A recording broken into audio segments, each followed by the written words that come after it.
Woo! You're not using sound effects. Fair enough. I forgot to turn them on. Just go with it. All good, all good. Good evening, ladies and gentlemen. I am Marcus Shadow, and this is SlamTube, so do not adjust your screens. That's right.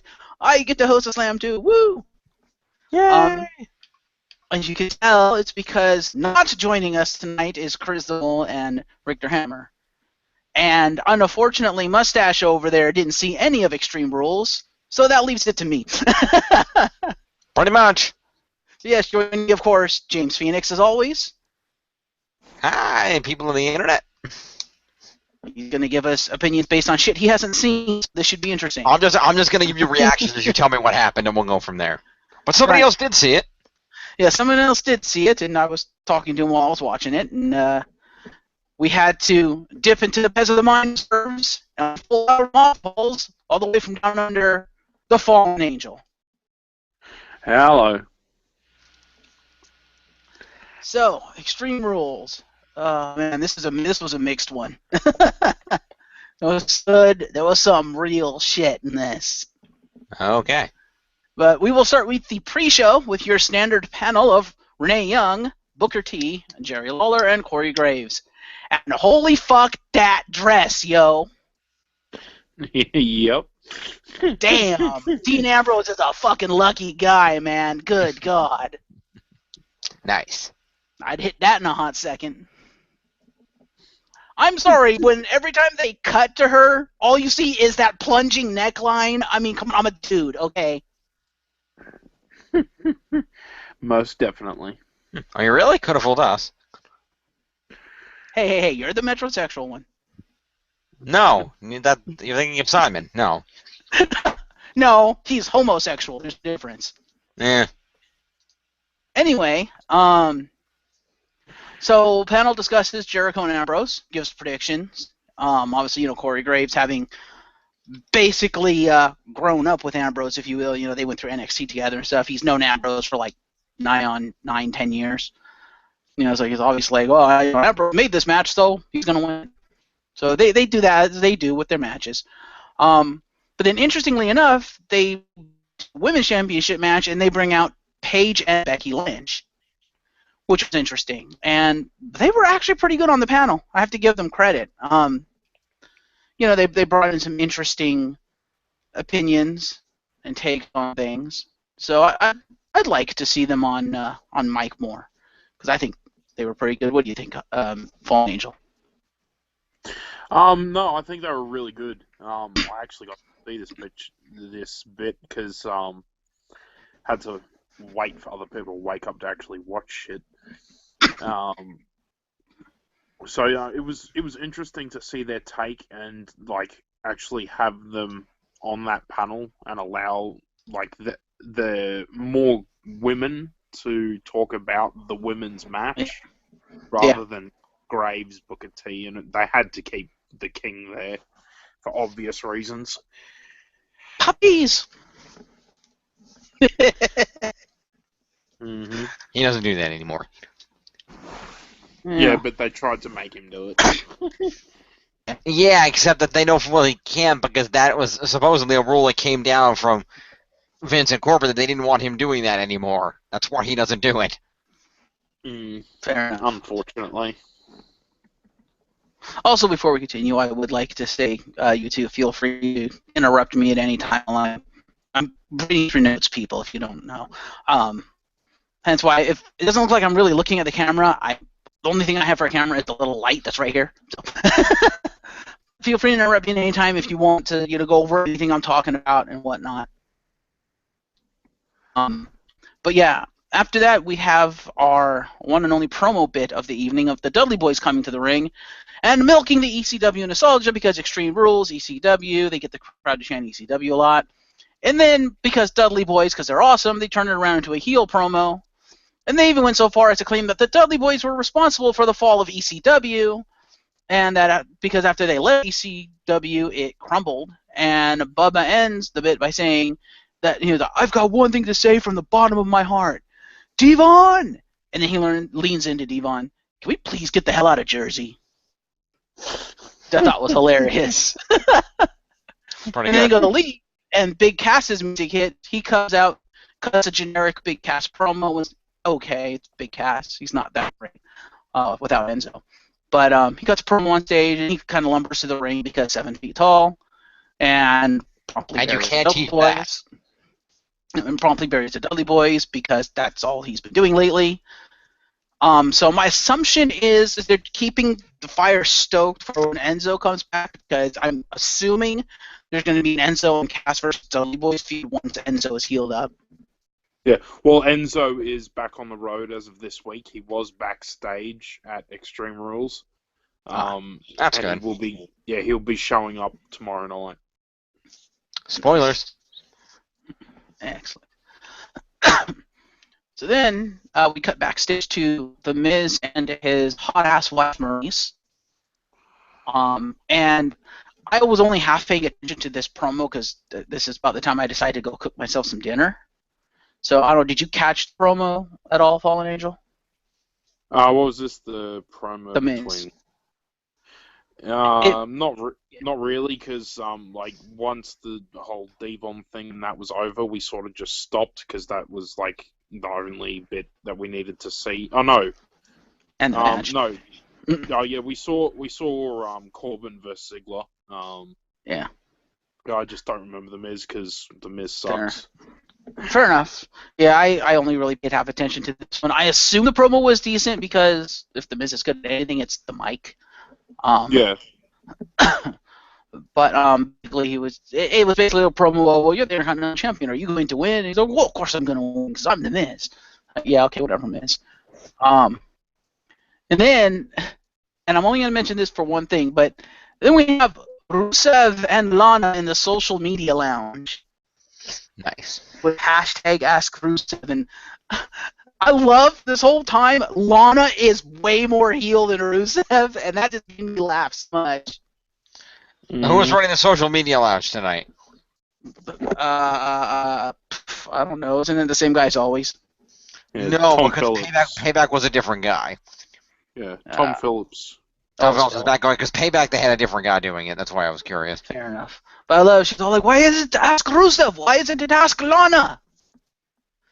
I'm a person too." And she teed off on Tom though, man. It was funny. But my favorite moment is when they asked the third question from Twitter, third and final question, which is they asked, "What does Monica mean?" Which is a fair question, and Rusev just answers the question, which it stands for crush. But Lana fucking went off on Tom, and like the WWE was like, "Oh, hey, idiots! You know, can't they use Google?" And I just thought that was hilarious. It was like she immediately went straight to the heel response. Rusev just answered the question. Mm-hmm. I'm like, wow. Well, she's his manager. It's her job to get him over, whether that be as a heel or a face. Yeah, but when she's that much more of a heel than Rusev, it's like, Rusev, dude, you're supposed to be heel. You should be doing heel stuff. No, don't just straight answer the question. You clearly didn't see Raw, where he beat the ever-loving piss out of Sin Cara and made him watch while Kalisto got assaulted by Sheamus. I did see that. But yeah, that made me laugh. And then the panel discussed the main event after the promo package, and I had to face palm because, good God, Booker T still has a shucky ducky quack quack moment complete with graphic. Oh, they got this graphic on top this time. What was the shucky ducky quack quack moment of the night? The main event. They were talking about the main event. Fair enough. Reigns versus Styles. Yep. And then we had our match for the evening on the pre-show. Baron Corbin versus Dolph Ziggler in a no DQ match. I have to say, that Andre the Giant trophy looks like shit when it's properly lit. This is their fourth match in a row on the pre-show. Something like that. Yeah, something like that. But yeah, and they're just trading wins, one for one. Pretty much. Well, that's the only way WWE knows how to book feuds anymore. But yeah, they apparently put this trophy actually under proper lighting, and it's like fucking mustard yellow. It looks really good. Yeah. And here's where you'll notice, people, I'm using Manicam. There's a reason. I'm going to give you a description, and then I'm going to show you the picture. I was like, wait, what? Dolph Ziggler has new gear. He's effectively wearing Chris Benoit's Wolverine tights with Bret Hart's colors and logo and HBK's tights layout. And I'm like, what the fuck? Like, okay, it's better than his, his 90s reject look, but still. Here's what he was wearing. That description wasn't accurate. Okay.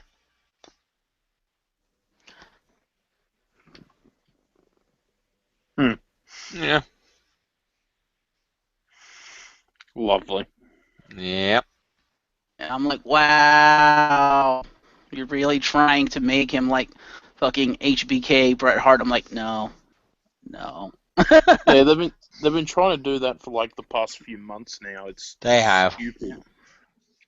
Oh, they took it another step further tonight. But because apparently Ziggler has now stolen the Stinger Splash.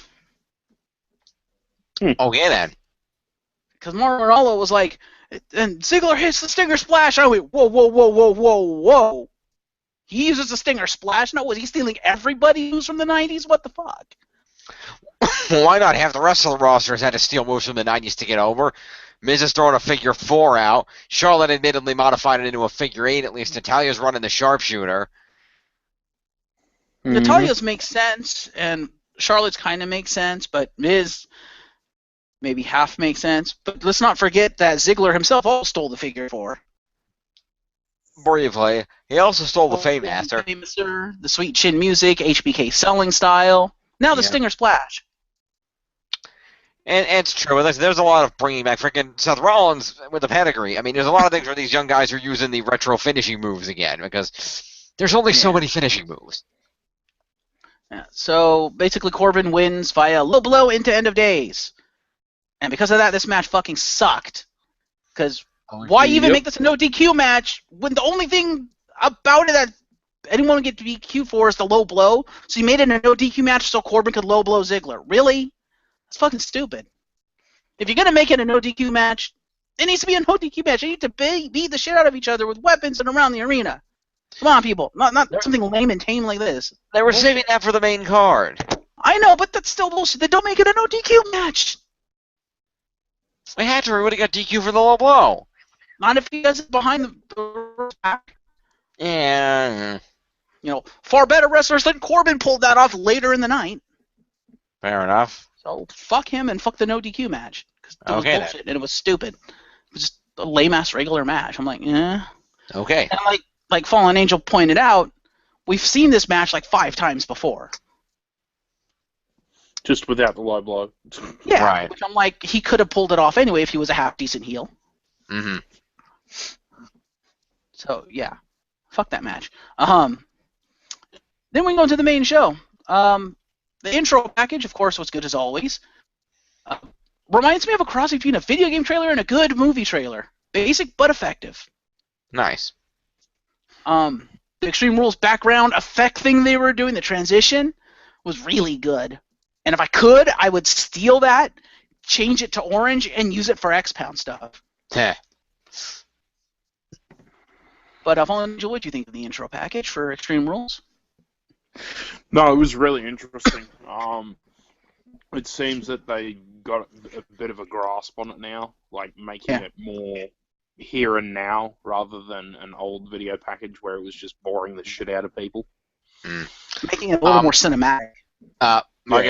Marcus, did you want to maybe take down the Dolph Ziggler picture? Good call. My bad. There we go.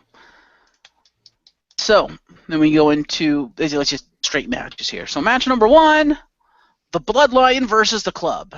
Tornado tag match. Interesting, they opened with that. Fair enough. And Lillian Garcia. I'm like, well, wait, she's still there? I thought she said she was leaving. Okay, I guess she's only doing pay-per-views now? Eh? No, she never said she was leaving. I thought she was, like, going to retire or some shit. No, she was gone for a while because she was taking care of her sick father, but her father-in-law or whoever it was, but then she came back. Okay, I guess she's back up. Anyway, so Lillian Garcia starts the night as the announcer. They off during the night. Gallows and Anderson win when Jim Uso misses a Superfly and lands on the ring bell instead. Ow. And then Gallows and Anderson pick them up and hit their tag team move 1, 2, 3. The Legend Killer. Is that what they're calling it? I think that's what the announcement team said. Oh, when Randy Orton comes back, there's going to be words. They called it something else when they first got there. I don't remember what they called it. The Magic Killer or some shit? Or is that another wrestler? No, it was something else. I don't remember what it was. No, it's a pretty vicious tag team move. I'm looking forward to that being in the game next year. But the match overall was okay. It wasn't bad, wasn't good. It was just kind of nah. A decent amount of tag team maneuvers, which is one saving grace, which you would expect being a tornado tag match. I'd be disappointed if there wasn't actual tag team moves in a tornado tag match.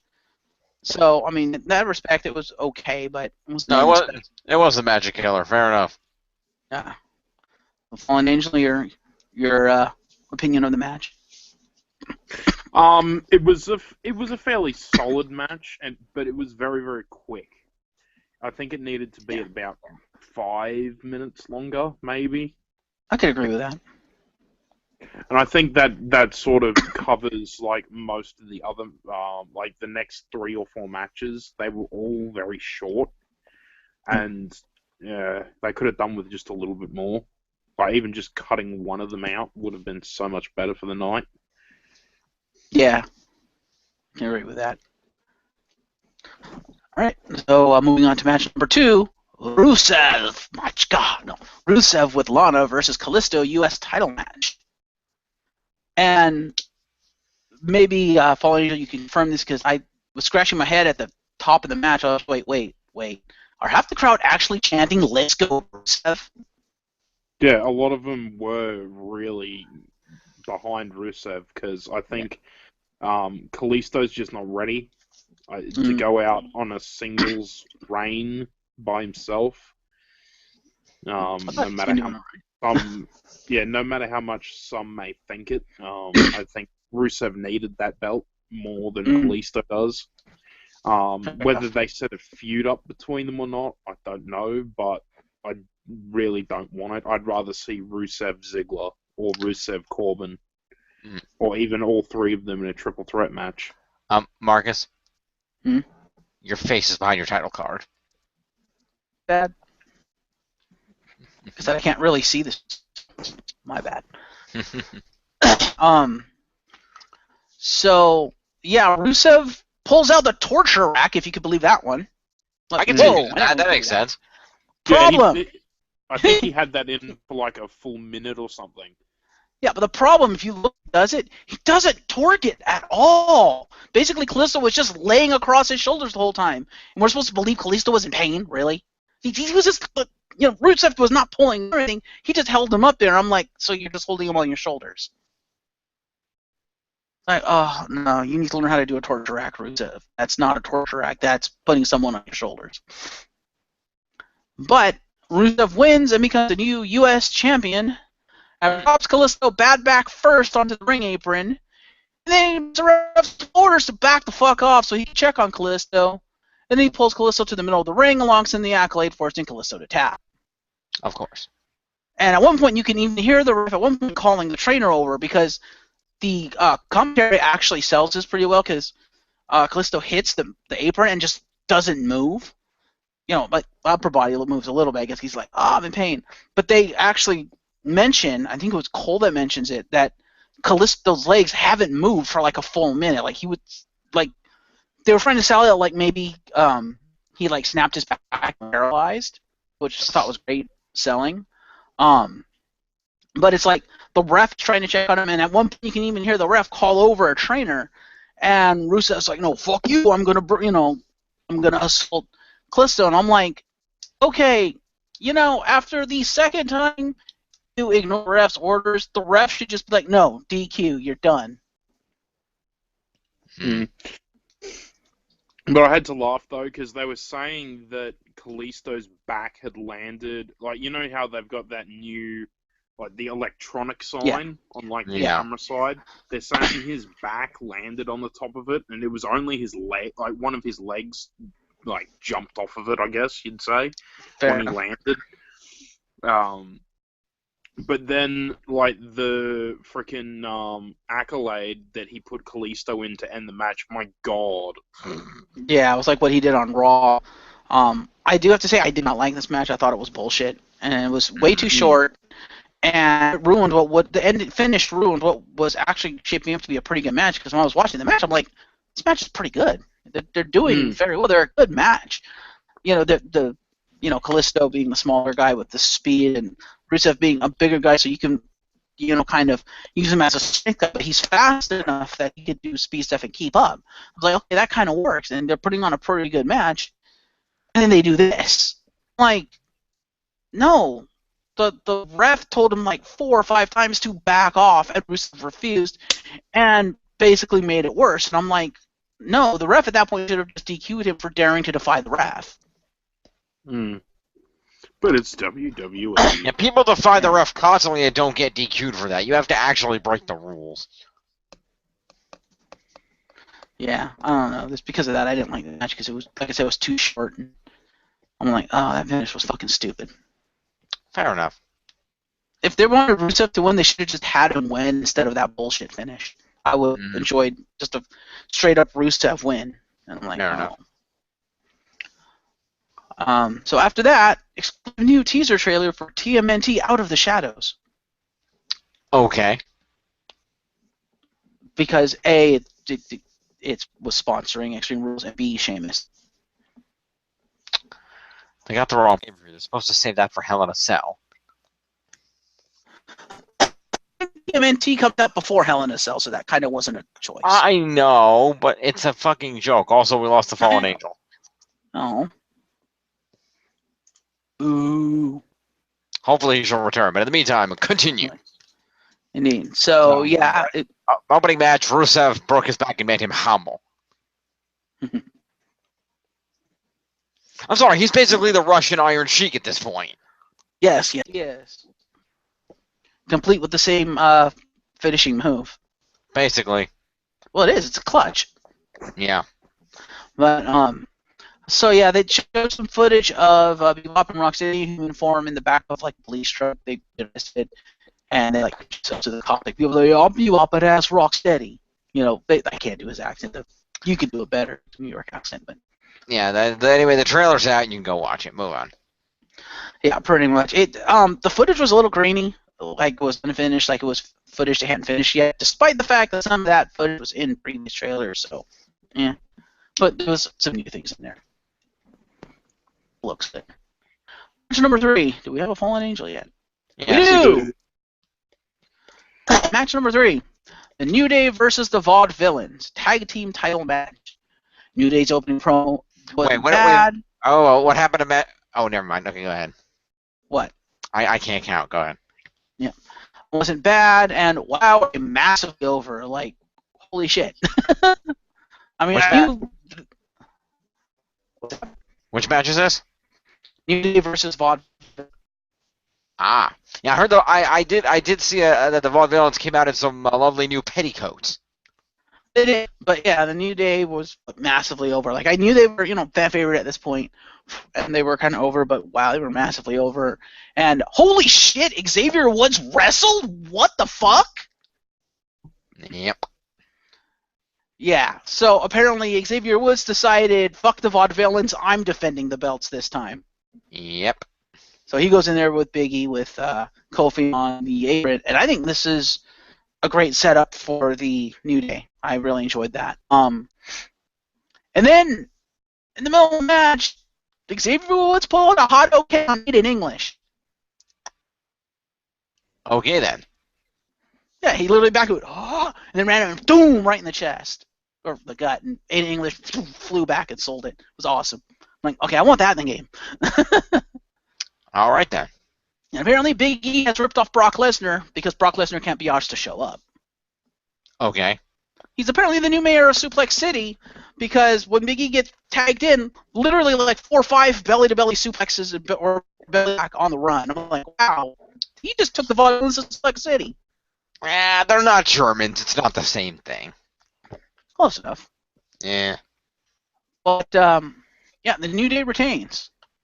Vaudevillains take out all 3 New Day members after Woods was tagged in. They hit the Whirling Dervish on Woods, who kicks out at 2.5. Woods kicks Botch in the face, and is caught by English on the apron. He counters English's apron suplex him. Then Big E's back in the spears English. He dives through the ropes. And then Gotch stumbles into the far corner behind the ref as Kofi gets up on the apron and hits a Trouble in Paradise to the back of his head. Ooh. And then drops down the mat and rolls back to his side of the ring, so the ref would never know he was there. Link roll for the win. Yeah. And then Woods yells.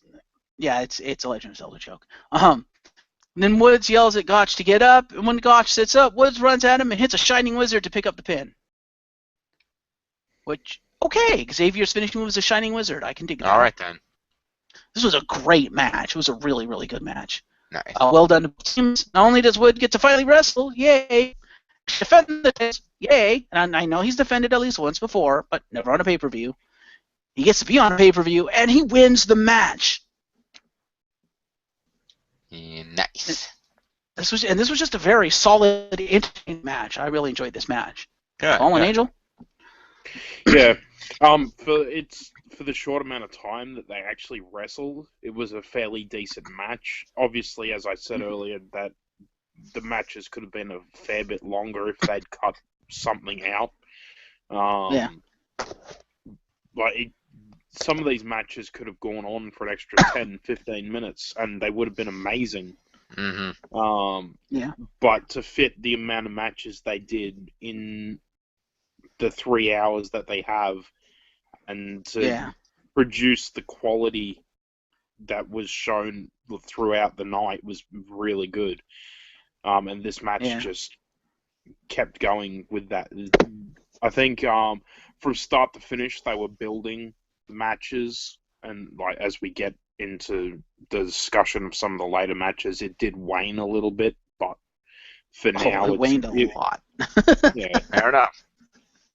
But not the next match. No. Oh, but we're gonna get to the match that suffered the most from "We Ain't Got Time for You," and yeah, fuck WWE for that. But we'll get to that. Okay. So match number 4. Kevin Owens versus Cesaro versus Sami Zayn versus The Miz with Maurice for the Intercontinental title Fatal 4-Way match. Nice. And we see Eden's come in and take for most of the rest of the night. And I love the beginning of this because bell rings, they stare each other down. Haluva kick to Owens right off the bat. Down goes Owens out the ring. Yeah, from start to finish, this match was easily match of the night. Everything these guys did in this match was that good. Yes, this match was fucking awesome. I figured this would be a great match just by the. Yeah, Cesaro then turns around, Swiss uppercuts Miz out of the ring, and then Sami and Cesaro go at it. Non-stop action from start to finish. Great spots, great technical wrestling from everybody, and great use of Maurice. Interference without meaning to interfere. That was brilliant how they used her. I was like, wow. Yeah. And then, Zayn's spots that he has with Owens and with Cesaro throughout the night, throughout the match, was really well done. And then that full-on fucking flip-through thing that they did during the match. Flip-through thing? Freaking... the sunset flip powerbomb? Yeah. That was flush. I was impressed. I was like, wow. How did they not break his neck doing that? And the other thing this match did that most of the matches we've been seeing lately from the main roster haven't been doing, and it's I think one of the biggest complaints a lot of WWE fans, us included, have had. Unlike most of the other matches, this match was a great match from start to finish technically and from a spot standpoint, but also from the standpoint of it told multiple stories. It told the stories of the wrestlers in the ring and their feuds. It told the story of Owens and Sami Zayn and their bitter rivalry. It told the story of Cesaro and Miz. It told the story of, it portrayed the character of The Miz as this guy who was willing to do anything to retain his title, and basically the ultimate opportunity, and it just did all of that well and in an entertaining way. And I'm like, wow, this is like damn near the perfect match.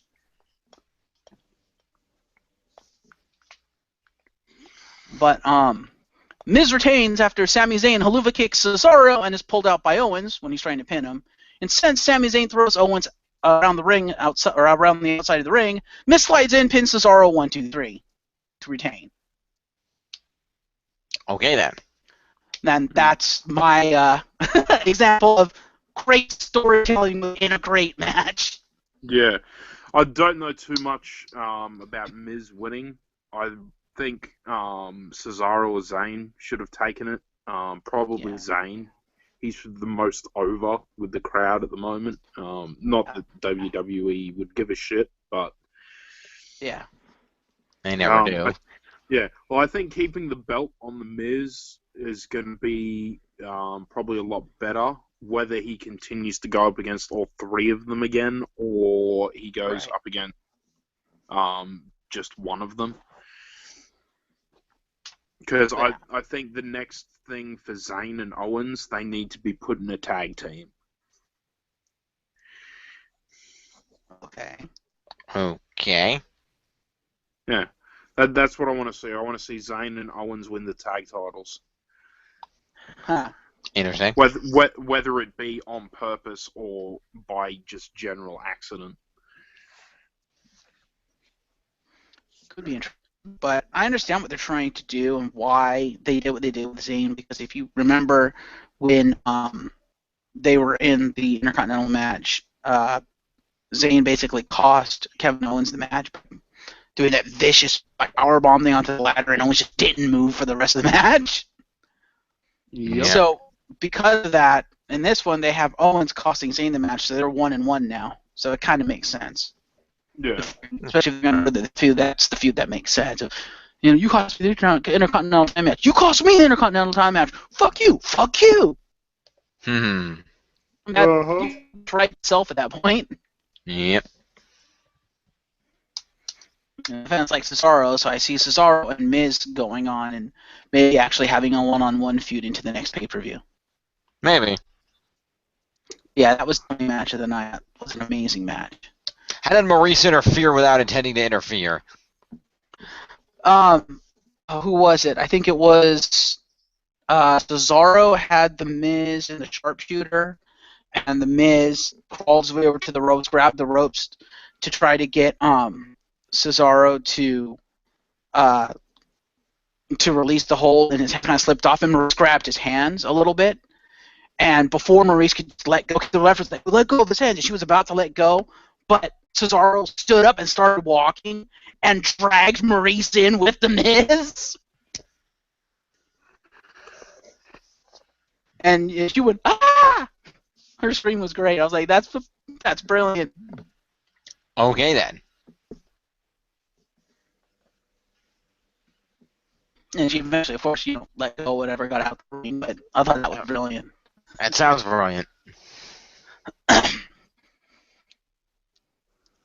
So we go from that to match that should have been better. Okay. Yeah. Match number 5. Jericho versus Ambrose in the Asylum match. Basically a climb for weapons match. It's a modified cage, like the top of the cage is slightly different, but it's open, and then it's got shit hanging down around the perimeter of the cage. You have to climb up and get it, and you can only win by pinfall or submission. Which concept sounds interesting. I swear they've done something like this before. Probably. But Jericho comes down in jeans, like he's dressed for a street fight. Oh, okay. The part that made me laugh the most, though, Ambrose. Okay, so they have like a mop and a bucket. They have a straight jacket. They have barbed wire 2x4. They have the plant and various other things. So Ambrose goes in there. He gets the mop down, and Cole goes, "Got a mop with Jericho in this match." Gabriel goes, "That was awful." And Jackson goes, "I second that."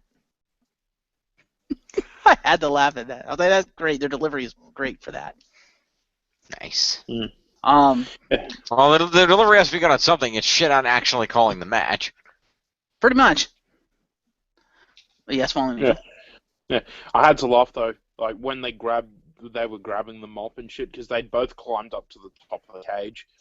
Freaking Ambrose grabbed the mop and poked Jericho in the ear, sending him to the mat. Ah. Yes, that's true. And I have to admit, Ambrose with the nunchucks was pretty damn cool. There were nunchucks. Okay, then. There were nunchucks, and he used them like nunchucks. And I was like, that's pretty awesome. You may like this, Jim.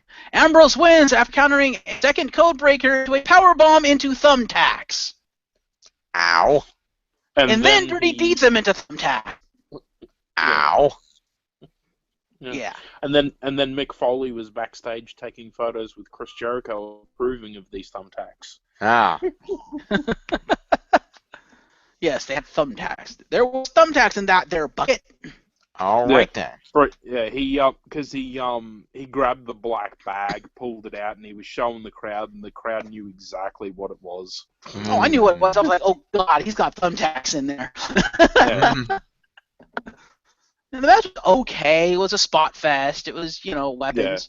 Yeah. There were some decent spots, like the thumbtacks and stuff, and they're both generally good competitors. Jericho's awesome. Ambrose is okay. But to their credit, they used most of the weapons. And I will say, with the way the match was going, with all the teases and like stuff they were doing, I didn't think they were actually going to pull the trigger on the barbed wire 2x4 or the thumbtacks, because Jericho's the one that pulled down the barbed wire 2x4, and Ambrose had the nunchucks. He's like, "What are you gonna do with those, Ambrose? What are you gonna do with those nunchucks, huh? I have a barbed wire 2x4. What are you gonna do?" And he charges him. Ambrose sidesteps him, turns around, and whacks him across the back of the head with the nunchucks, causing him to 2x4. And you don't see the 2x4 pretty much for the rest of the match. It's still sitting. They never go for it. And then when the thumbtacks come out, the thumbtacks go down, and it seems like every move they do is skirting around the thumbtacks and teasing the crowd that, oh, he's going to go on the thumbtacks, oh, he's going to go on the thumbtacks. I'm like, oh, they're doing the PG bullshit. They're not going to pull the trigger. And then fucking Jericho picks up the barbed wire 2x4 and fucking swings for the fences and smacks Ambrose across the gut with the barbed wire. I was like, ooh, okay, they pulled the trigger. I was surprised it wasn't the barbed wire baseball bat. No, it was the 2x4 that Mick Foley gave him. Mick Foley gave him the barbed wire baseball bat. He didn't give him the 2x4. Fair enough. They went ECW with it. Then they went with the 2x4. But yeah, they just slots him across. I was kind of surprised. Given it didn't work against Brock, I'm surprised he didn't try to murder Jericho with a chainsaw. The chainsaw. You put that up there too. No. Yep. Fair enough. I was really surprised to pull the trigger with that extreme stuff. I mean, they didn't do rules, but I'm like, what they were doing. I was like, they're not going to pull the trigger. And then, and then not one, but two spots back to back on the fucking thumbtacks. I was like, oh. You can see like the rivulets of blood going down Jericho's arm and his back and shit from all the puncture wound. That hasn't gotta hurt. Dude, he got powerbombed onto thumbtacks. That shit's going to penetrate. Yeah. But then again, this is Jericho, who is an ECW legend, so he's used to it. Right then. Because I'm pretty sure you had to deal with that shit on a daily basis in ECW. Mm-hmm. I don't think he was in ECW that long, but fair enough. Long enough. Mm. But, Fallen Angel, your opinions here. Yeah, it was definitely a bit of a spot fest match. Like, there wasn't really much, I don't know, there wasn't much offense against each other. It was more climbing the cage to get the next dangerous item. Yeah. To take each other out. And I think it's sort of what it needed, I guess. Yeah. Because it's an asylum match where they're just supposed to be going mental with weapons against each other. But it would have been nicer to see a bit more technical wrestling rather than spot fest wrestling. Yeah. I'm a little disappointed that Ambrose never went for the potted plant. Neither of them went for the potted. Yeah, they hung because apparently Ambrose decided to rip off Xavier Woods and got potted plant version 2. Okay. Yes. And so the potted plant was never used. I was like, oh, I wanted to see potted plant come and play. Wanted to see potted plant get revenge on Chris Jericho, but that never happened. The potted plant has a name. His name is Mitch. Mitch, yeah. What, one of the Spirit Squad members? Yeah, that's true. Yeah. Yeah, I think the plant was like Mitch Jr. or something, Yeah. but yeah, I don't know. Like I said, the match was okay. It should have been better. I was actually wondering if they were really ever going to go for weapons because early on they were beating the shit out of each other. Jericho kept trying to like escape the cage, even though it was a pinfall or submission. Yeah. Like, open the door! The door's locked! They chain it, like, we can't, the door's locked. Open the door! You're gonna get it! Mhm. Like, when he It's started not a climbing, I cage was like, match. yeah, I was like, when he started climbing, I thought, oh man, is he gonna try to actually climb over? But no, he went for weapon. Like, okay, good. I don't know. Also, interestingly enough, I did some research for this one, because I was curious if there was a steel cage or Hell in a Cell match type that was similar to this, because I remember there being like an extreme cage or something with weapons on like the cage. So I was trying to look that up, and I found out it's not the first Asylum match. And the original Asylum match was far different to this one. And do either of you two know the original Asylum match? What are you doing, Jim? Stretching my neck. Sorry. Hmm. I know I don't. No. The original Asylum match was an ECW. It was created by Big Papa Dump, Scott Steiner, Ooh, okay. and it was a submission match. Fair enough. Yeah, so they went from submission match to spot fest with weapons match. Lovely. Yeah. Unlike this next match. Yeah. I didn't ask. Did anybody get put in the straight jacket? Jericho tried to put him in the straitjacket, but was unable to lock in the straps, so Ambrose busted out. But yes, they did use the straitjacket. Nice. Then we get to the worst match of the night, match number 6. Oh my god. Yeah, this is the poster child for you need to devote more time to the match that matter. Okay. Yep. And what were you saying, Fallen Angel? He was agreeing with you. This was a lovely submission match. Oh yes, Natalia versus Charlotte for the women's submission match with Rick Baron from ringside. Charlotte forfeits the title. Rick interferes. Apparently, except unless he interferes in spirit. So fuck you, WWE. Listen to this. Charlotte retains after locking in a figure 8 after interference from Dana Brooke, who used Ric Flair's theme song, ring gear, and a wig. Yeah, that happened. Okay then. And Dana was obviously in collusion with Rick as he high-fived her on his way down to the ring after the match. And then they all got in the ring and celebrated, and she did like the Ric Flair strut. Yeah, his music came on, and she started walking backwards down the ramp, like she was standing up the top there, and Natalia goes to the ref to get her hand held up because Rick's coming down. So automatic disqualification, blah, blah, blah. And, well, the ref says, nah, I haven't seen his face yet, and then she turns around, takes the wig and the fucking cape off, and Charlotte picks up the win. So she came out in a full-on robe. Number one, why was anybody fooled by that for a minute? Flair doesn't come out in his robes and realize he's finding out wrestling. If she was in a suit, and it would have been believable. That makes no sense. I still say because the music, the robe, and the fucking wig were used, and given by the fact that it's obvious they were in collusion because of what happened, that should be auto DQ. So they may do something like that on Raw, but this match, oh my god, like this match, as far as submission matches go, wasn't terrible, but it was just way too short, and that finish was fucking stupid.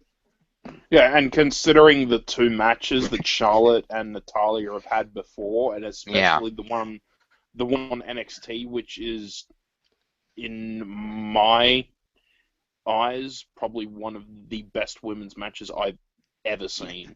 Nice. I agree. And this was just shit. Yeah. This was worse than the last review's finish. You remember that? Where they recreated the Montreal Screwjob. You remember how shit that was? This was worse. Mm-hmm. I don't know about that. At least this one didn't slap history in the face. No, it just slapped the entire WWE universe in the face. Because it was a shorter match, wasn't nearly as entertaining, despite the fact that it was a submission match, And the finish was bullshit. It was more bullshit than the screw job. Oh yeah. It was a terrible match. Just too bad because, like I said, the submission part of him they were actually wrestling wasn't terrible because it's Natalya and Charlotte. And it's just like you put on 2 women's title matches in a fucking row and they were both shit. What are you thinking, WWE? Well, you realize where this is going to go next, right? What's that? Well, you know what the next pay-per-view is, right? Money in the Is Bank. the next one in the bank? It's Money in the Bank. Wouldn't shock me if they turned around and put that thing in a ladder match. I know normally they try to only do the Money in the Bank match, but it wouldn't shock me if they threw another one on there for the. So it doesn't matter if Rick interferes. You got to get the belt down, and they could just make it a free for all. They could. Yeah, I suppose. But at this point, if the end result isn't Natalya wins the title, they done fucked up. Because at this point, she has to win the title. Yeah, well, like I said, it could be either, because if they're pulling Dana Brooke in, that means that they also just pulled the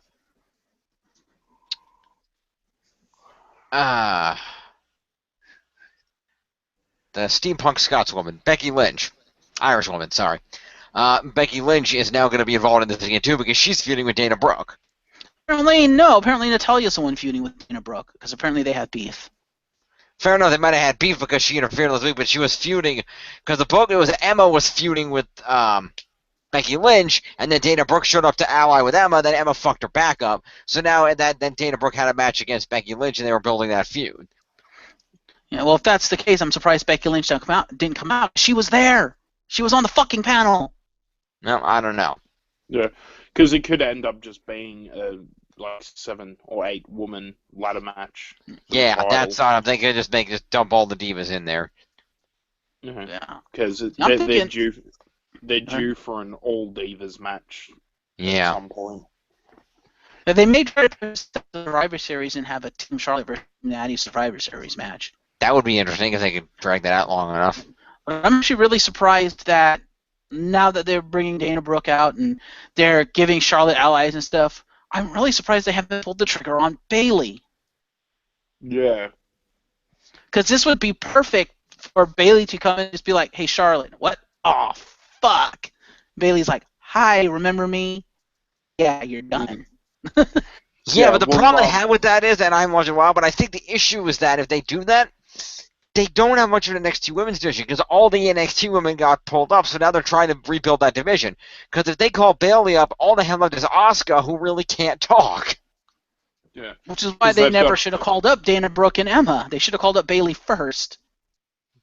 Yeah, because I don't know if Bayley's injured or not, because she hasn't been around for a little while now. Like, she hasn't been back since TakeOver.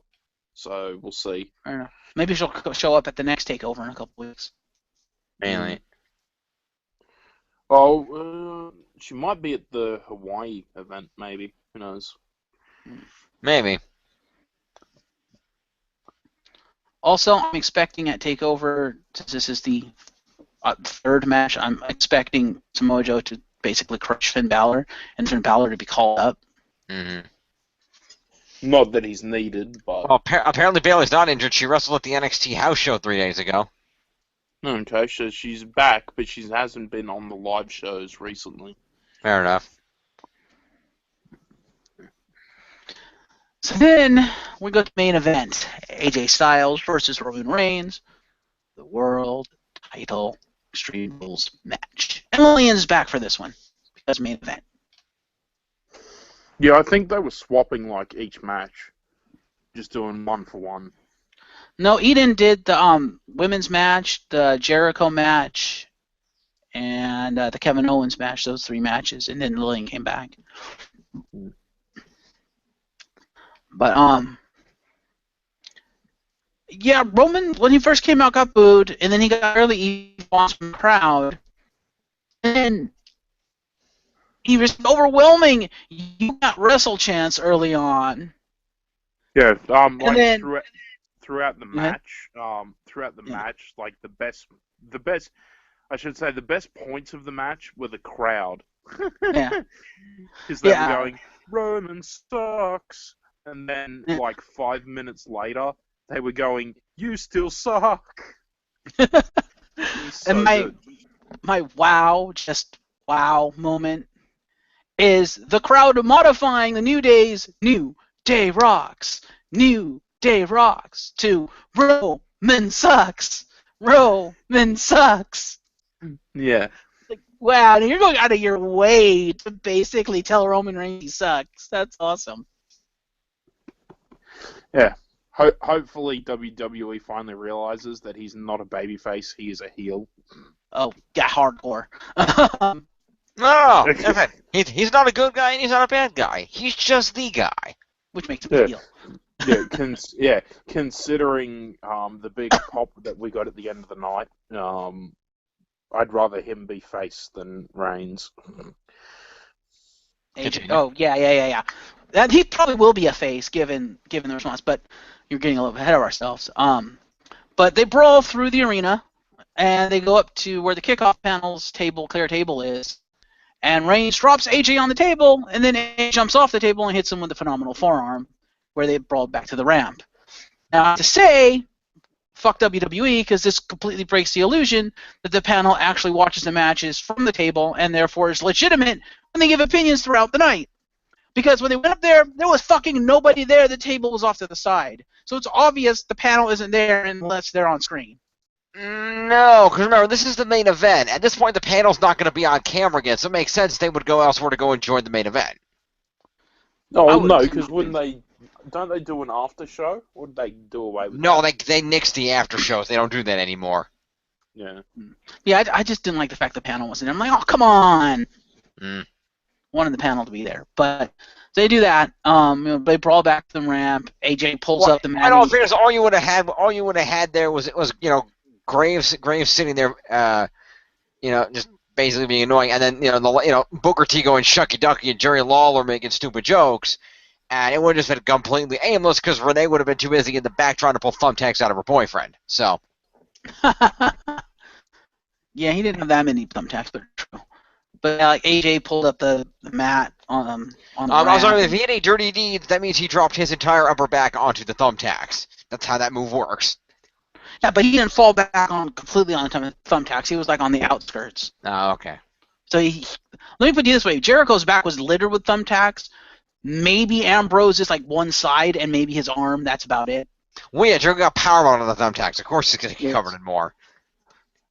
But yeah, he hits a Styles Clash, like on the exposed steel or concrete or whatever the fuck is under the ramp. And so that was pretty cool, because it's, again, an Extreme Rules match, so it's cool to see them brawl throughout the arena and the crowd and stuff. That was awesome. And I would like to say, the Spanish announcers table finally got its revenge and buried primary table. Okay. Because number one, primary announcers table is the first to be broken, because AJ goes through it. And then he goes through a second table, the Spanish announcers table, except when Styles was dropped on top of it. The Spanish announcers table, in a big middle finger fuck you to primary table, remained standing and defiant for a minute, and then collapsed. Yeah. So Spanish announcers table got his revenge on primary table. I'm surprised they didn't smash the German table either. They tried. They should have Did they go out to the crowd, to the French and the German, the French and the Japanese and all the other announced tables? No, Funaki was spared. Oh. Fair enough. Were they there? I can't remember. Yeah, Funaki was there. I don't know what the French there? was, but I know the Japanese one was because they cut to them and Funaki said some words. SmackDown #1 announcer. Yeah, Extreme Rules #1 announcer. I think he said SmackDown, but yeah. No, okay, because he's been saying the names of the pay-per-views each time that they've been doing that. Maybe he said Extreme Rules. It sounded like SmackDown to me, but I could have heard it wrong. At one point, Roman Reigns spears himself through the barricade when AJ moves out of the way. Okay. But Roman Reigns retains, catching AJ with a spear when he went for the phenomenal forearm, which you would think to yourself, okay, that's pretty standard. Not really. The match was pretty good, I'll give it that, but the finish was complete horseshit because AJ hit 2 Styles Clashes in the ring. That doesn't count the One ones on- hit on the outside. Yeah, one on the chair. And one of them was on the chair, and Roman Reigns kicked out of both, but Roman Reigns hits one spear and AJ can't answer? No, fuck you, WWE. That's burying AJ Styles right there. Fuck you. In other words, if it was a spear out of the air, he had way more momentum, and that would knock the wind out of you and render you unable to kick out. More than a Styles Clash on the fucking chair? Face to the chair. I don't think so. Not to mention, lest we forget also, and I didn't mention this, but immediately prior to Roman Reigns being more Superman than fucking John Cena, AJ Styles had unleashed holy hell with said steel chair, basically beating the shit out of both the Usos and Roman Reigns with that chair. So, number one, Roman Reigns shouldn't have even been able to get up to do a spear, let alone hit one. And if he managed to actually hit one, AJ should have kicked out, because Roman Reigns kicked out of multiple Styles Clashes. I'm like, no, you just fucking buried AJ. Fuck you. Well, it depends, because the problem that they've been having with AJ is they can't seem to decide what his fucking finisher is. Because they keep going back and forth between the forearm, the Styles Clash, and that submission hold that he does. They can't seem to decide which one is his actual finishing maneuver. So if they're going to go with the phenomenal forearm as his actual finisher, then the Styles Clash has basically been downgraded to, at best, secondary finisher, if not an outright signature move, which it's understandable to kick out from. Yeah, but twice and once off a chair versus one spear? Come on. I still say it's horseshit booking. That's terrible. And it buries AJ. However, there is light at the end of the tunnel, and no, it's not a train. Okay. Because Roman Reigns gets up to celebrate and is immediately pedigreed by Seth Rollins. Thank God. Yep. Yeah. Fuck. Gee, I wonder who Mr. Money in the Bank is going to be. Yeah. I don't know, but because It's how the timing is right, and it's how he ended up on top in the first place, lest we forget. yeah, but more than likely it'll be Roman versus Seth at Money in the Bank, and AJ Styles will win Money in the Bank. I could go with that. I could see them booking a triple threat match. Or doing that. But either way, so Money in the Bank is going to be interesting. But yeah, the crowd erupted. Like, Roman Reigns stood up to celebrate, and all of a sudden the crowd erupted. I'm like, wait, are they cheering for Reigns? And then all of a sudden I just see this long hair and beard show up behind Reigns, and I'm like, oh shit. He just spins around, boom, pedigree, and the crowd went fucking ballistic. And they started chanting, thank you, Rollins. Because if the three of them have a triple threat match, you know who's winning Money in the Bank, right? Mm. Who? Well, who's coming back in a week? Oh, God. Please no. Oh, please no. Well, think about this. If those three are involved in the title match or not, unless they're planning on pushing somebody like, say, Kevin Owens, who do they have? There's no main event right now except for those three dudes. Unless they're going to either push one of the mid-card guys like Sami Zayn or Kevin Owens up there, which I'd be fine with. They don't have anybody. Or if Cena's going to come back and do it, or if Orton shows up, or whatever. But their mid-card is kind of minimal at the moment. Their mid-card is better than their main event. I'm sorry. At the moment, yes, it is. Certainly is. Yeah. They give it to Jericho or somebody if they wanted somebody coming that they could trust, but I don't see what would be the point. Yeah, no, Jericho's probably not going to stay around long enough for that anyway, because he's due to go on tour again, probably. Well, if they're planning on booking and putting the title back on Rollins, they could always have Ambrose win. They could, since they've been kind of pushing Ambrose. Yeah, that would make sense. And if they book it in such a way, if they have Ambrose win the Money in the Bank, and then have Reigns and Rollins doing their thing, I could easily see a Shield triple threat SummerSlam main event. Assuming that AJ Styles and the club were to be downgraded to a feud with, I don't know, the Wyatts.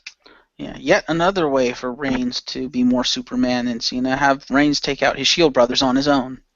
Well, we don't know, because the other thing that they've been talking about, depending if they pull some kind of a weird turn out of it, they've been saying since they broke them up that they want to reunite the Shield. Okay.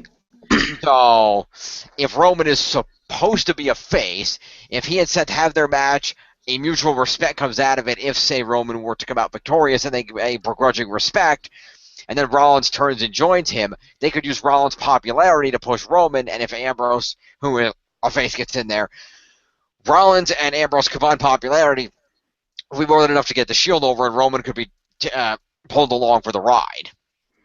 See, I don't know if that would work, because I get the feeling that Roman's heelness, if you will, his negativity, the negative response he gets, is enough that if they tried to do that, they would boo both Rollins and Ambrose for joining Roman. They'd be like, why are you joining Roman? Boo! I don't know. We'll have to see.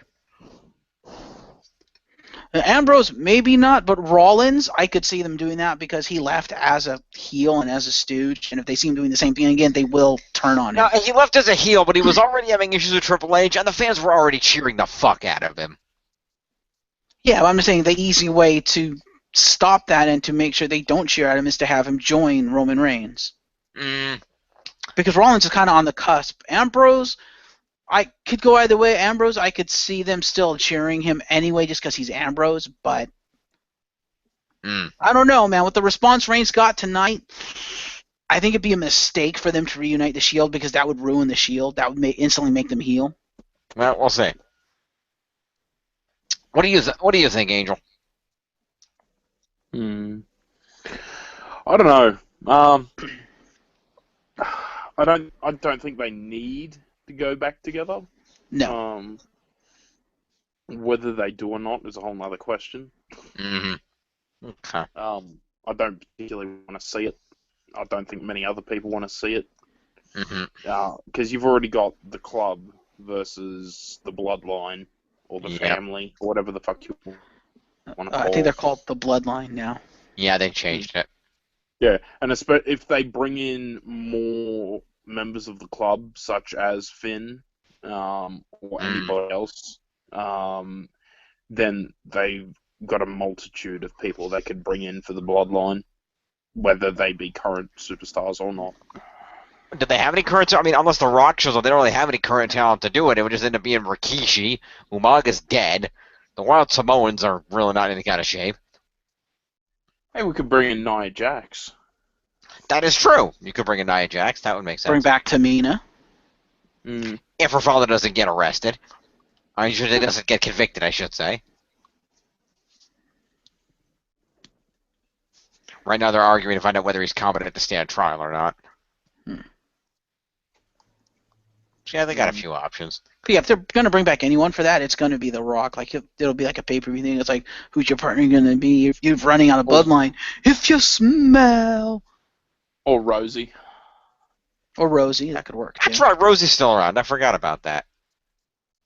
And then I'm sure there's a lot of younger ones coming up and through as well. So, that is possible. There may be another generation coming in. Very true. And then there's always the son of one of the Wild Samoans. Is he a wrestler? He was in WWE with DiBiase and Rhodes, I think, in Legacy. Okay, then. And if they're really desperate, they could always rehire Tamina's brother.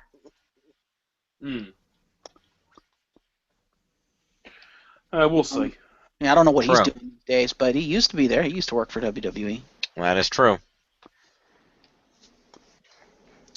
But yeah, it'll be interesting. Part of me hopes they don't use The Rock for this because of the response he got the last time he tried to put Reigns over, where they booed The Rock of all people, and you're just like, oh God, no, don't do that. Yeah, pretty much. The Rock doesn't need to be booed when he's about to come out in like 4 or 5 different movies on the run. This is true. That is not what he needs. No, not at all. Yep. So, Fallen Angel, final thoughts on Extreme Rules 2016. Yep. Overall, I think it was a solid show. It definitely could have had some improvements. If they were to take a match out, I'm not really too sure which one. I probably wouldn't have had the Usos versus the Club. Yeah, I thought that was going to be a pre-show match, personally. Yeah, I would have cut that and extended all the other matches by about 5 minutes. Yeah. Well, where you could, I guess. I think overall, if I had to give it a special rating, probably a 6.5, 7 out of 10. It wasn't great, but it wasn't shit.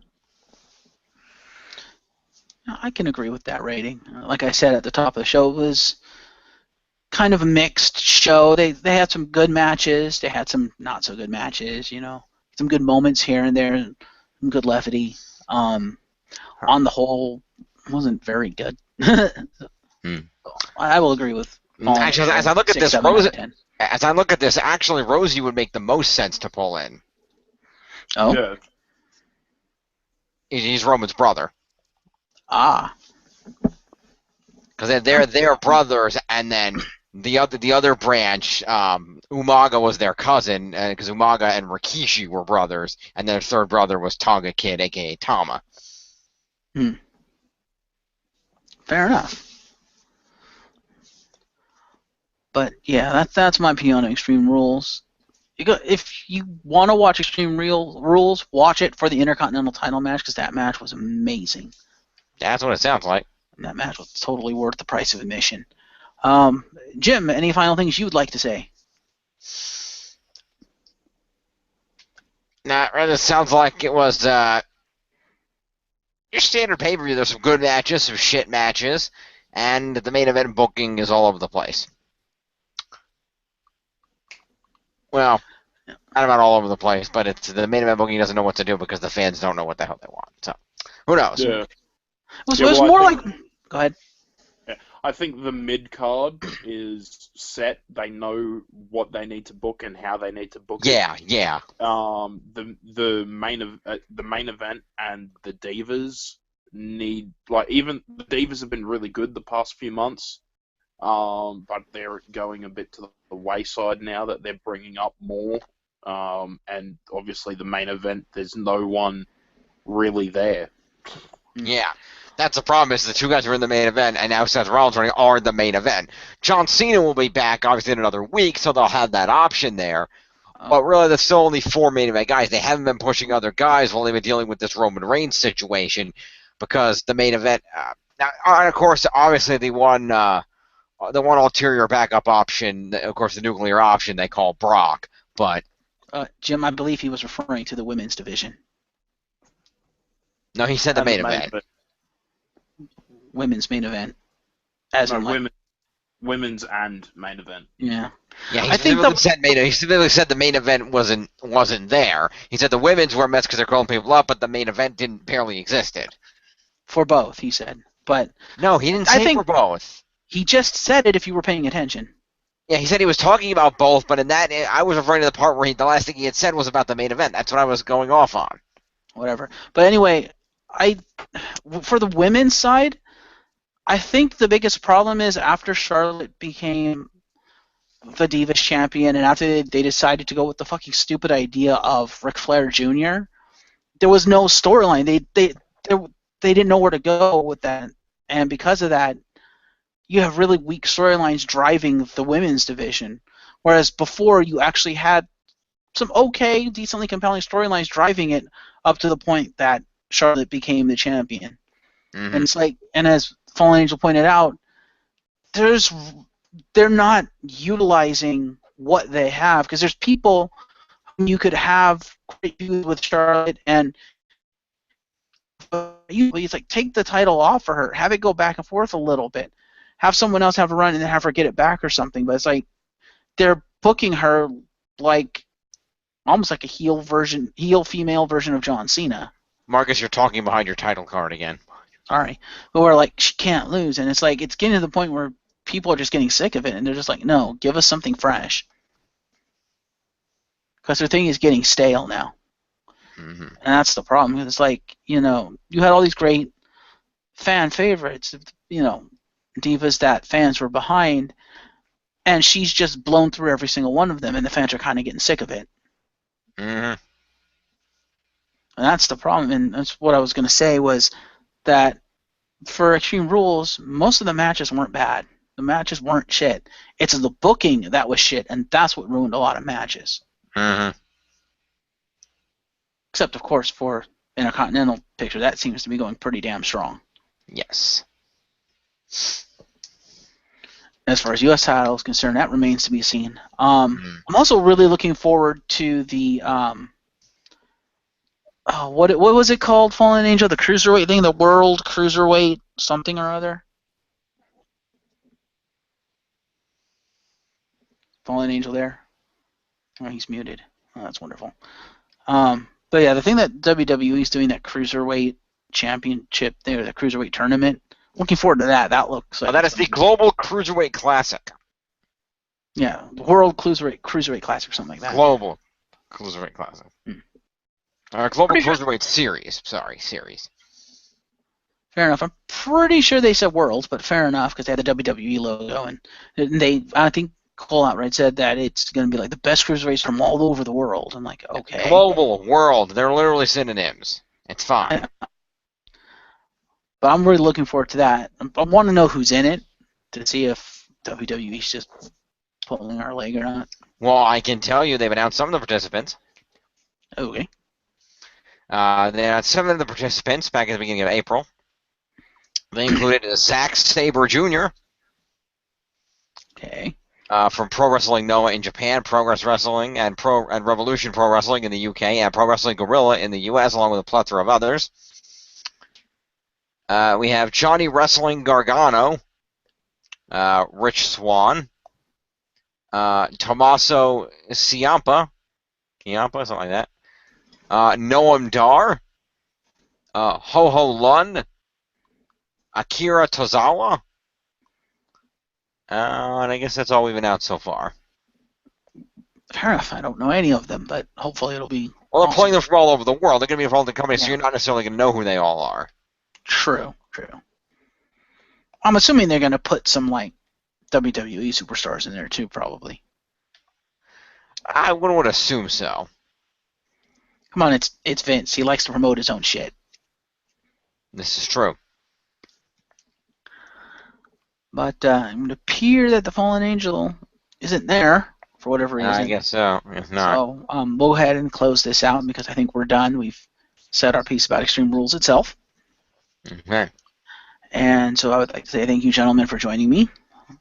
To the Fallen Angel, who is not here right now, and to James Phoenix for making it back in time to be here. You're welcome. So I couldn't be here for the pay-per-view, but I had a party to go to, but hey. It happens. Yep. Well, I've been your host, Marcus Shadow, and this has been SlamTube on Pez of the Mind. Join us next month for Money in the Bank. Indeed. And we may do TakeOver. I don't know yet. We'll have to discuss that. Is there another TakeOver coming up? Fair enough. Yeah, before Money in the Bank. They announced that during the pay-per-view. Okay. So we may do that. We usually do, but we'll see. Mm-hmm. Have a good night, everyone. Peace.